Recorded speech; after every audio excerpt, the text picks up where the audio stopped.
बिस्मिल्लाहिर्रहमानिर्रहीम। इमाम अहमद बिन हम्बल फरमाते हैं, एक बार राह चलते हुए मैंने देखा एक डाकू लोगों को लूट रहा है।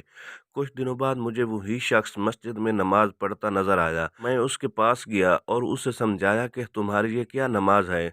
खुदा के साथ मामला यूं नहीं किया जाता कि एक तरफ तुम लोगों को लूटो और दूसरी तरफ तुम्हारी नमाज खुदा को कबूल और पसंद आती रहे। डाकू बोला, इमाम साहब, मेरे और खुदा के माबैन तकरीबन सब दरवाजे बंद हैं। मैं चाहता हूँ कोई एक दरवाज़ा मेरे और खुदा के माबैन खुला रहे। कुछ अर्सा बाद मैं हज पर गया।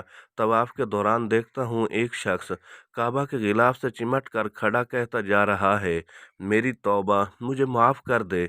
मैं उस नाफरमानी की तरफ कभी पलटने वाला नहीं। मैंने देखना चाहा उस बेखुदी के आलम में आहें भर भर कर रोने वाला कौन खुशकिस्मत है। क्या देखता हूँ ये वही शख्स है जिसे मैंने बगदाद में डाके डालते देखा था।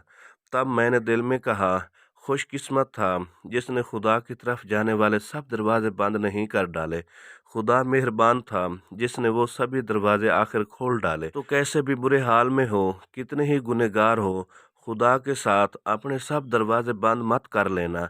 जितने दरवाजे खुले रख सकते हो उन्हें खुले रखने के लिए शैतान के मुकाबले पर मुसलसल जोर मारते रहना और कभी हार मत मानना। कोई एक भी दरवाज़ा यहाँ खुला मिल गया तो कुछ बाईद नहीं वो सब दरवाजे ही खुल जाए जिनके बारे में तुम्हें कभी आस न थी कि खुदा की जानिब सफ़र में इन सब खूबसूरत राहों से तुम्हारा कभी गुज़र होगा। कह दो कि ऐ मेरे बंदो, जिन्होंने अपनी जानों पर ज्यादती कर ली है, खुदा की रहमत से ना उम्मीद ना होना। खुदा तो सब गुनाहों को बख्श देता है और वो तो बख्शने वाला मेहरबान है।